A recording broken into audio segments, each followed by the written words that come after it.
Hi guys, thanks for tuning in. So today I'm going to be sharing with you my new isolation routine. If you, like me, have been finding it kind of tough to build some structure into your days, this should help you.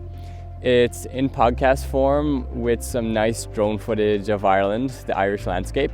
So one nice thing to do might be to grab a drink, relax, and then enjoy the podcast, and hopefully you should come away with some tips. What's up guys? So I wanted to give a little account of my isolation experience so far. So I'm gonna dive into what's been going on and the challenges that have come up for me already, and then also some little things that I found useful in terms of helping me to navigate these last couple of weeks.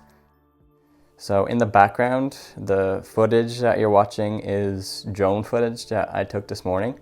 It's been about 2 weeks now since I've left Vancouver for Ireland, and it was a pretty fast departure back home. I was nervous that the Irish border was gonna close amidst all this carnage, and since then I've been staying with my Auntie Norma in the southwest of Ireland.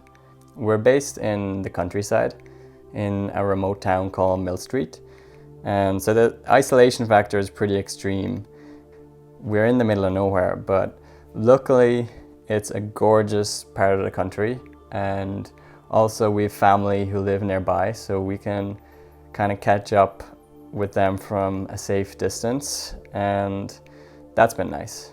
But my heart goes out to everyone who's already been impacted by this in really harsh ways. I think it's challenging for a lot of people, for sure.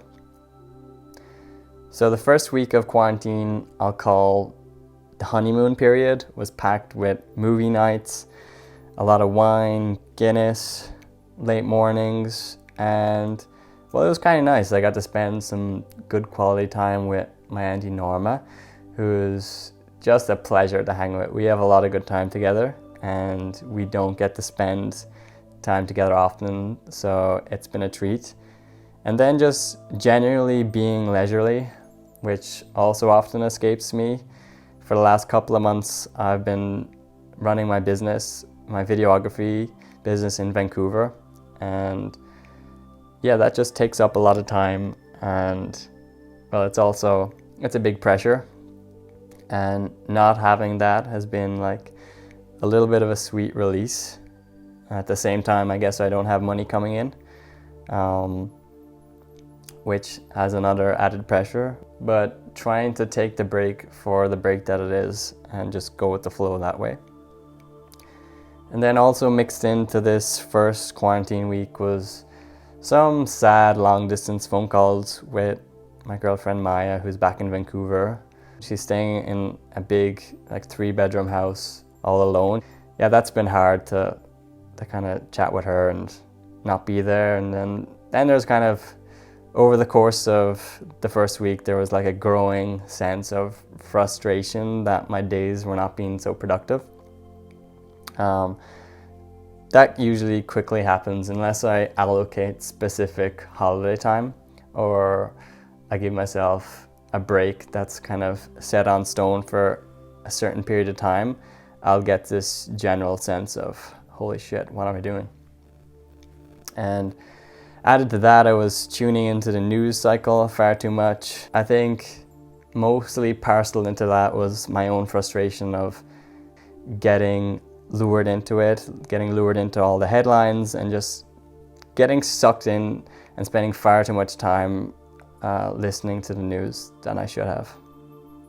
Or that was helpful, I should say.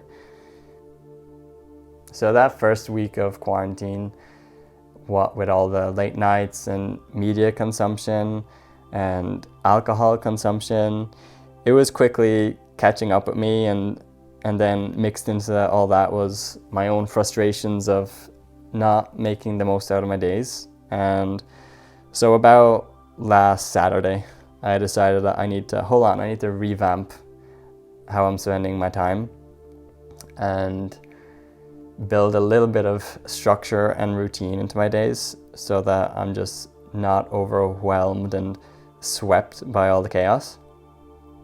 So Friday night I started making a list of tasks that I was gonna complete for Saturday, and that routine side of things definitely helped. So kind of the last few days, the routine has looked like 9 a.m. get up and shower and exercise, 10 a.m. breakfast, 11 a.m. meditation, midday go to work or do work, which I'm not going to work, but I can work from home luckily, which is video editing on projects, client projects that I have in Vancouver still to complete. 4 p.m. is check in with friends and eat dinner. And then by 6, I've kind of built into my schedule that by 6 p.m. I can do some fun creative work. And for me, that's looked like flying the drone and learning to fly the drone. Basically, my dad has a drone here in Ireland, and anytime I'm back home, I get to use it, which is sweet. So yeah, I mean, it's got a ton of features that I never knew about. You can do a whole pile with drones. You can like do regular movement shots, so video. You can take still photographs. You can do time lapses. You can do hyperlapses, which are moving time lapses.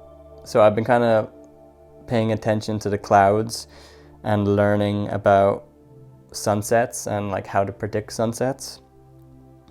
Basically, if you see the clouds in the sky and they're really high up, that gives you the best chance of having a red sky at night. So 6 p.m. is fun creative time, and then 8 p.m. is clock out, like complete leisurely time. And that's been looking like just watching movies or checking in with the news.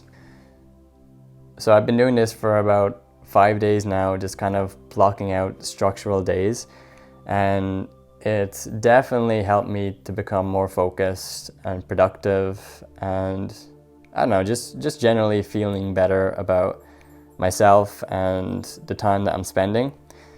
In particular, the meditation practice has helped me to catch myself when my mind starts to drift off into weird places. Just unhelpful places, really. And in a similar light, the daily exercise, so it's been like a mix of yoga, and then I'll do yoga one day, next day I'll go for a run, and then the day after I'll do body weight exercises and then kind of interlace those. And that's helped me get out of my head and into my body. I think when we put our bodies to work, yeah, you're forced to just move and get out of your head space, which is nice. I'm finding that limiting the time I'm spending paying attention to the news cycle is keeping me more engaged and in the present moment. So blocking out a certain time to catch up in the evenings is what I've been doing lately. And I do want to stay up to date with what's happening. I mean, to the extent that you can. There's so much happening worldwide now that it's pretty much impossible. But overindulging in that was just becoming unhelpful, I found, in the first week of quarantine. And then blocking out creative and leisurely time in the evenings gives me something to look forward to. And going to bed earlier, which is now possible because my jet lag is fading, sets me up better for the coming day. So overall, the first week of quarantine was a bit loose. It was carnage is maybe a better term for it. I mean, we don't know exactly how long this is going to go on for. And for myself, I don't want things to get too out of control, that there's no road back. No, but just to have some little bit of structure has definitely been helpful. Anyway, that's just a little taste of what's been challenging me and helping me to navigate these days, these choppy waters. It's been a challenging time for me, for sure. And yeah, I think all we can do is what we've been seeing is there's just so much support and love and empathy out there right now. And more of that. The yoga teacher that I've been following along on YouTube is, well, her first name is Adrian, I don't know her second name, but if you key in yoga with Adrian on YouTube, you'll see her different yoga lessons. And then also the meditation that I've been doing with my Auntie Norma is like a little 20-minute meditation that's guided. I'll link that in my bio in case you're interested. And other than that, thanks for listening and take care. So that was the podcast. I hope you enjoyed, and I hope you liked the views of Ireland, and maybe you came away with some ideas to build some structure into your routine. And anyway, let me know what you thought of it. If you liked it, it would really help me out if you gave it a like. And also, if there was anything that you came away with in particular, let me know in the comments. Let me know if there was something that resonated. And until then, thank you for listening and take care.